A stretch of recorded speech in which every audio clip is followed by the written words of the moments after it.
Assalamualaikum warahmatullahi wabarakatuh. Bismillahirrahmanirrahim. Alhamdulillahirrabbilalamin. Nabihi nasta'in. Wassalatu wassalamu ala ashrafil mursalin wa ala alihi wa sahbihi ajma'in. Rabbi syrah li sadri wa yassir li amri wahlul 'uqdatam min lisani yafqahu qawli. Sahabat-sahabat, tuan-tuan dan puan-puan yang dirahmati lagi dikasihi, alhamdulillah kita bertemu sekali lagi pada hari ini, hari Jumaat 18 Ramadan. Alhamdulillah, sedar tak sedar kita sudah hampir ke penghujung Ramadan ya. Tinggal 2 hari saja lagi kita akan masuk fasa ketiga, iaitu fasa 10 terakhir yang sangat-sangat mencabar, kerana satu malam daripada 10 terakhir ini menjanjikan malam yang lebih baik daripada 1000 bulan ya. Bayangkan satu tawaran hebat daripada Allah Subhanahu Wa Taala yang sangat-sangat mengasihi kita, yang mahu memberikan kebaikan kepada kita, sehingga Allah Subhanahu Wa Taala menawarkan satu malam lebih baik daripada 1000 bulan. Masya Allah, rasanya berdebar-debar nak nanti saat itu, takut kita akan terlepas. Masya Allah, sama-sama kita doakan supaya Allah Subhanahu Wa Taala kurniakan kita kekuatan, kesihatan, kesungguhan untuk merebut peluang yang sangat hebat itu, insya-Allah. Jadi kita akan berkongsi hari ini hari yang ke-18, ayat yang ke-18 ya. Hari yang ke-17 tak berkesempatan untuk berkongsi, tapi Allah izin ayat yang ke-17 telah dikongsikan bersama dengan ayat yang ke-16 pada hari 16 Ramadan. Alhamdulillah, Allah Subhanahu Wa Taala yang Maha merancang dengan sebaik-baiknya. InsyaAllah hari ini kita akan kongsi ayat yang ke-18. Allah berfirman, A'udzubillahi minasyaitonirrajim. Wa ja'alna bainahum wa bainal qura allati barakna fiha quran zahiratan wa qaddarna fiha sayr. Siru fiha layaliya wa ayamin wa ayam. Siru fiha layaliya wa ayaman aminin. Tersilap sikit tadi. Ayat ini Allah Subhanahu Wa Taala menyebut satu lagi nikmat yang Allah anugerahkan kepada Sabak, kepada kaum Sabak ataupun kepada penduduk negeri Sabak. Ya, dalam ayat yang ke-16 Allah telah menyebutkan bahawa Allah kurniakan kepada mereka jannatan an yaminin wa shimal, kebun-kebun yang melingkungi negeri mereka ataupun kampung mereka. An yaminin wa shimal maknanya dari sebelah kanan dan sebelah kiri penuh dengan kebun, dengan bermacam-macam buah-buahan, bermacam-macam hasil yang mudah untuk mereka perolehi. Jadi dan mereka cara hidup mereka ialah berdagang atau berniaga, import export lah kita panggil sekarang kan. Jadi mereka berdagang keluar negara mereka, keluar negeri. Jadi antara tempat tumpuan perniagaan mereka ialah dipanggil al-qura allati barakna fiha, negeri yang kami berkati padanya. Tahu tak apa negeri yang kami berkati ni? Allah Subhanahu Wa Taala tidak pernah sebut tempat ni tanpa mengaitkan dengan yang kami berkati. Tak lain dan tak bukan adalah negeri Syam, yang mana terletak di situ bumi Palestin yang diberkati. Ya, dalam surah Al-Isra Allah sebut, Subhanallazi asra bi'abdihi lailam minal masjidil haram ilal masjidil aqsa allati barakna fiha. Jadi Allah selalu kaitkan Palestin ini dengan bumi yang Allah berkati, Masya Allah. Jadi Memang sangat-sangat berkat bumi ini ya.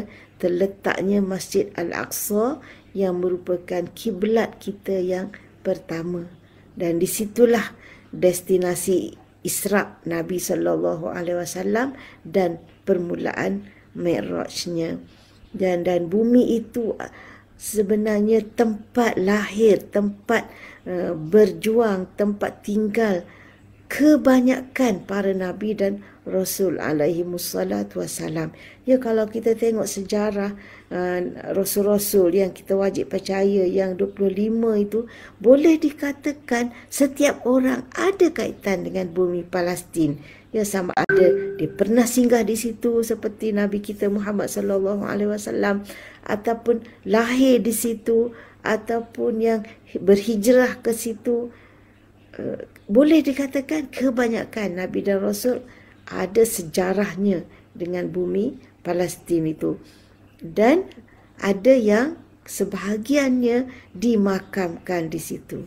Jadi memang tepatlah Allah sebut bumi yang kami berkati. Tapi sayangnya sekarang dah 70 tahun bumi itu dijajah dan dicengkam oleh Zionis.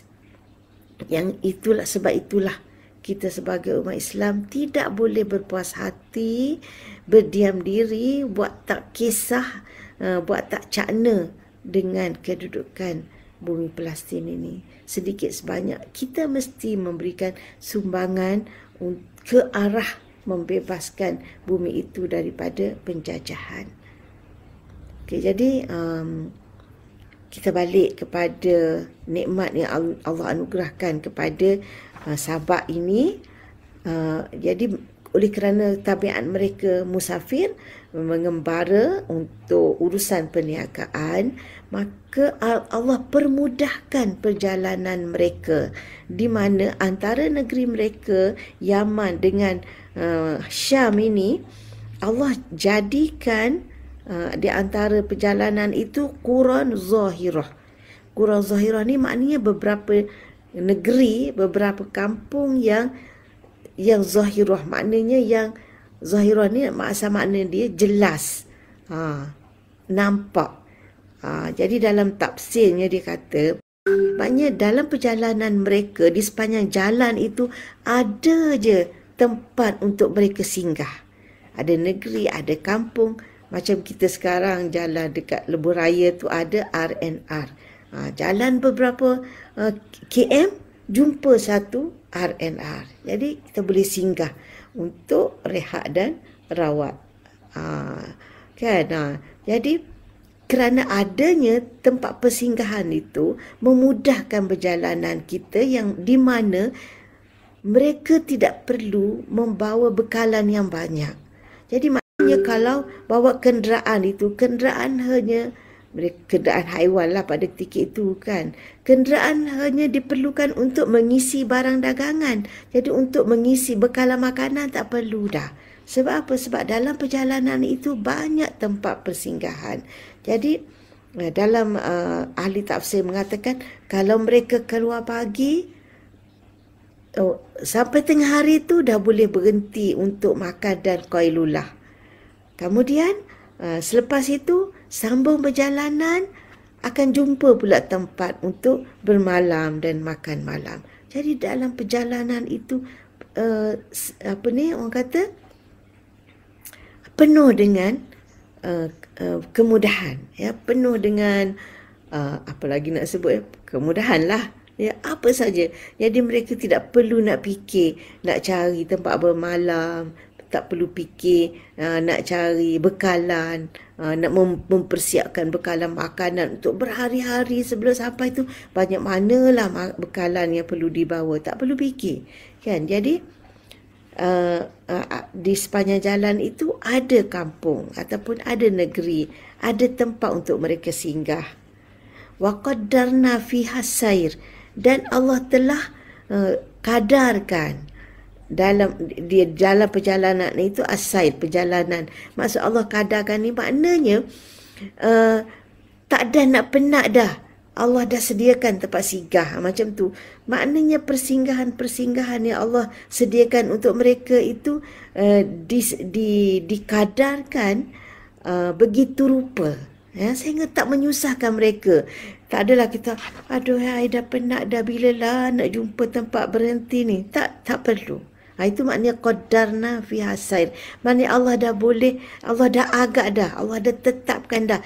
Hamba aku ni dia akan berjalan, katalah dalam masa 5 jam dia dah penat, dia tak payah fikir. Lambat lagi ke nak sampai tempat nak berhenti ni? Tak payah. Ya Allah. Allahu Akbar. Betapa besarnya nikmat tu. Kemudian dengan nikmat yang melimpah ruah tu, dengan kemudahan yang begitu canggih tu, kan Allah ingatkan mereka.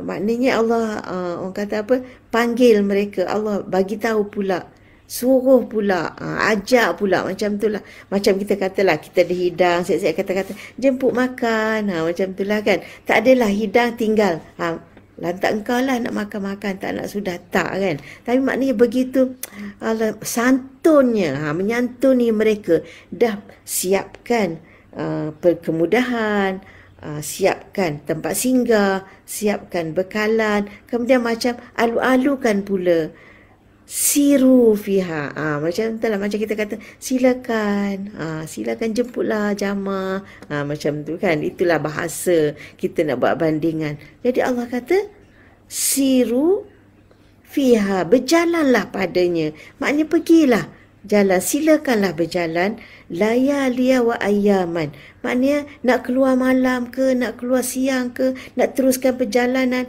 malam nak jalan boleh, siang nak jalan boleh. Tak adalah kata kalau malam kita kena tidurlah, nanti takut ada ancaman musuh ke apa. Tak ada. Allah kata apa? Siru fiha layaliya wa ayyaman aminin, dalam keadaan aman. Maknanya aman yang betul-betul aman. Tak ada apa yang ditakutkan. Kalau dalam surah Quraisy, surah Al-Quraisy, Allah sebut wa amanahum min khauf. Allah selamatkan mereka, berikan keamanan mereka dari ketakutan. Yang ni Allah tak sebut dari ketakutan. Aminin. Aminin maknanya tak ada takut, tak ada bimbang. Jadi sebab apa? Sebab selalunya yang manusia ni dia bimbang, dia takut ada musuh, ataupun tak cukup bekalan, ataupun tak ada tempat nak singgah. Jadi semua tu tak ada kebimbangan. Tak bimbang, tak cukup bekalan, sebab sepanjang jalan ada je tempat berhenti untuk dapatkan bekalan makanan.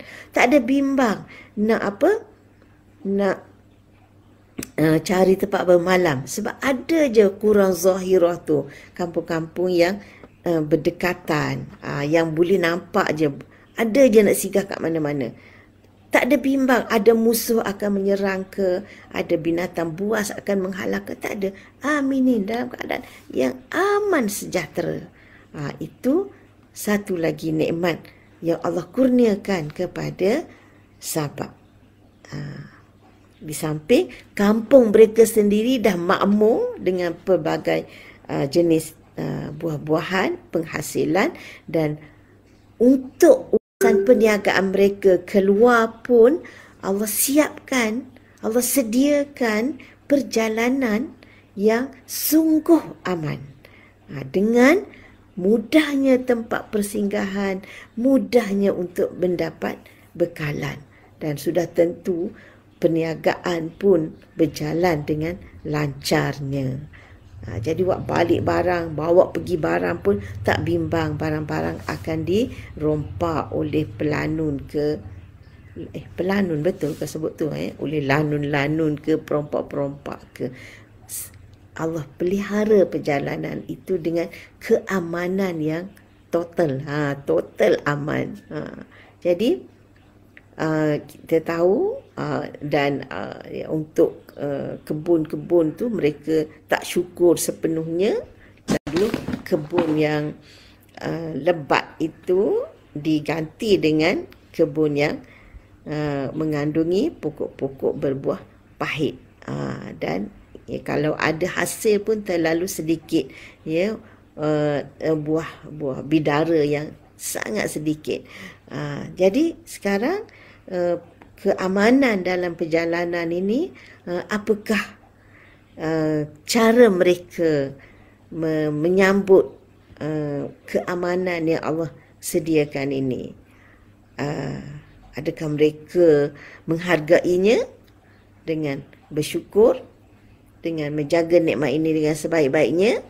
Inilah yang akan Allah ceritakan dalam ayat yang ke-19 pula. Ya, insya-Allah jangan lupa untuk ikuti ayat yang ke-19. Dengan izin Allah, kita sambung pada hari yang ke-19. Jadi, untuk hari ini sekian dulu. Wassalamualaikum warahmatullahi wabarakatuh.